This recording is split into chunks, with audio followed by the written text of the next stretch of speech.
were saved by miracle, but there are friends that we love that weren't, that aren't. Thank you for being here. It's really important. And if there's any way to help, like, first priority are our friends and family that are now in Gaza. We're strong here, we're powerful here, in this place, now in Tel Aviv and everywhere.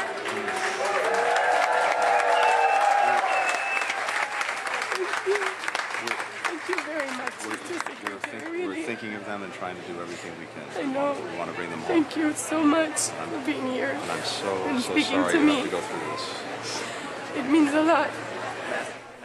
Well, a heartbreaking and powerful exchange today between the U.S. Secretary of State and a survivor of the Israeli Music Festival who was there over the weekend when they were attacked. Thanks for joining us for this 13 Plus FastCast. I'm Anna Orsini. And I'm Carson Courier. We hope you're having a great day so far.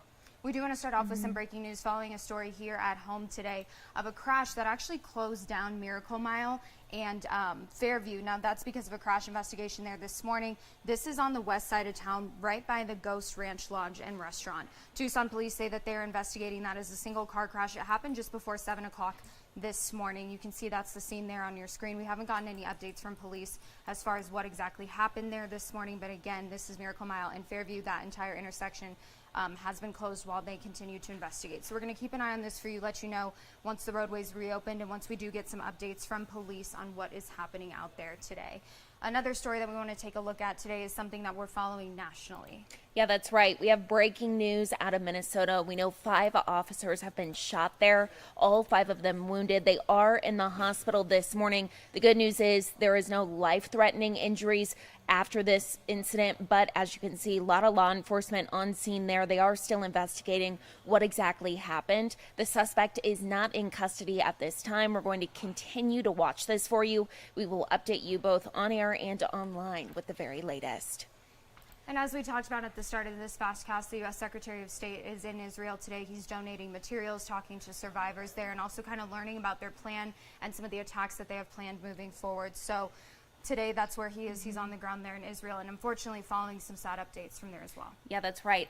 This morning, we know that 5 more Americans have died. That brings the death toll to 27. In total, 2,300 people have died. That includes 1,200 on the Israeli side and 1,100 in Gaza.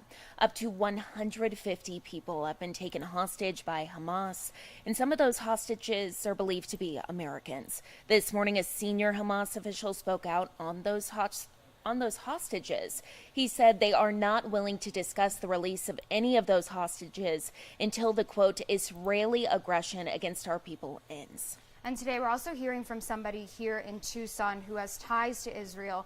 Aaron Greenberg lived in Jerusalem for years and became an Israeli citizen in 2003. He even spent some time serving in the Israeli Civil Guard, and his family lived in Israel for about 8 years. He tells us that he's disgusted with what's happening and is also really worried about the place. Israel's not at war with the Palestinian people. They're at war with Hamas. They're at war with Islamic Jihad. We are a loving people. The Israeli people, we are a loving people, and we don't want war. Greenberg says even if the terror and destruction isn't hitting close to home, it's important to condemn all the violence happening overseas. And here at home today, President Biden marking 25 years since a horrific attack. Some of you may remember this. It's been 25 years since the murder of Matthew Shepard. Shepard, who is gay, was robbed, beaten, and tied to a fence and left for dead by 2 men that he met in a bar in Laramie, Wyoming back in October of 1998. He died 6 days later in the hospital in Colorado. He was 21 years old. In a statement, Biden says Shepard was viciously attacked and left to die for, quote, simply being himself. He also praised Shepard's parents' work after their son's death, turning his memory into a movement. But he added that the country's work is far from over, urging Congress to pass the Equality Act. Shepard was laid to rest at the Washington National Cathedral in October of 2018. And just about 30 minutes ago, we heard an update from the superintendent of education here in Arizona, Tom Horn, saying that there is a new push to help move kids successfully from the classroom into the workforce. It's kind of an issue that we've seen, getting kids to transition into the workforce, especially some of those more hands-on jobs. Exactly, especially after everything a lot of kids went through during the pandemic. Horn is launching what's called the Arizona Education Economic Commission. He says the goal is to put a dent in the skilled worker shortage and give both students and adults a new way to a career. It includes the government of Switzerland, Taiwan, and the Navajo Nation. And speaking of education, turns out school funding is actually a top issue for voters this year. Right now, Sunnyside School District has two different propositions that they're looking into for more funding. Proposition 498 calls for an 8% increase to maintenance and operation revenue. It's to fund old buildings, buses, and salaries. In total, it would be about $8 million going to the district. It would average out to around $10 a month for an average homeowner. Proposition 499 deals with large projects totaling about $7 million or $11 a month. The district hasn't passed one of these ordinances in close to 20 years, but right now leaders say federal COVID funding is set to run out next September and could impact the future of the district for years if not addressed.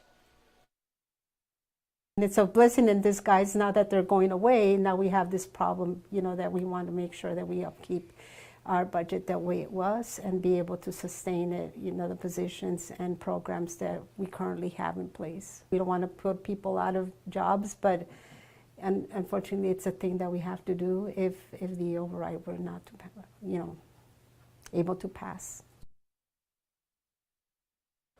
The last override was approved in 2007 and lasted until 2014.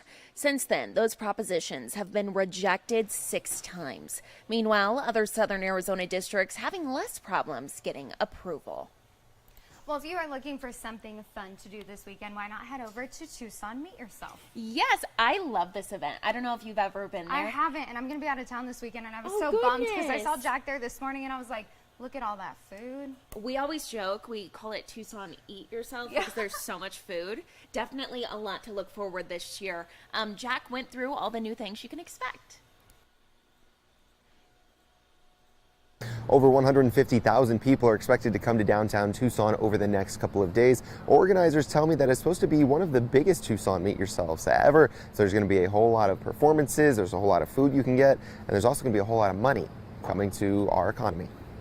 Organizers tell me there will be over 80 performances over the next 3 days and more than 60 food booths representing 30 different regions. And for the first time, there will be a heritage beer garden with a special Tucson Wheat Yourself brew. I'm told all of this will help pump money into the city. It's said that people come for the food and stay for the culture here at Tucson Meet Yourself.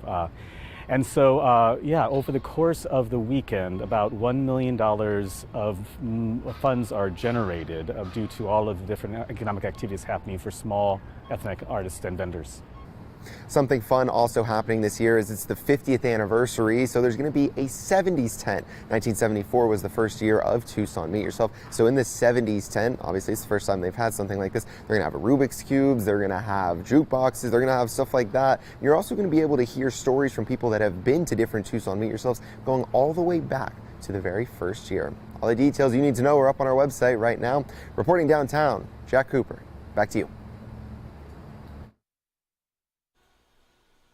And if you are planning to head that way this weekend, you're probably wondering what the weather is going to look like. Good news is if you just look at Thursday and Friday and forget all about Saturday, Sunday, Monday, Tuesday, and Wednesday, the weather looks really good. Temperatures in the 80s. Unfortunately, we're going to climb a little bit heading into next week. But for now, kind of what you want to see for fall, and at least it's, falling on a Friday.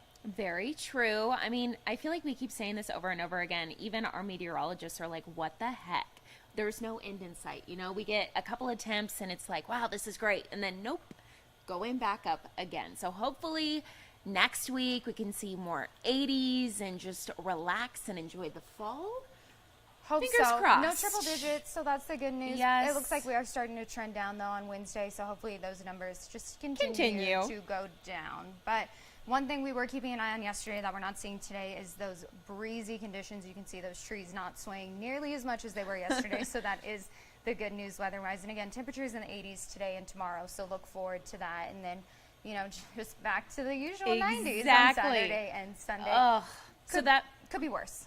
It could be worse, but I'd say, hey, get outside, enjoy it today while you can.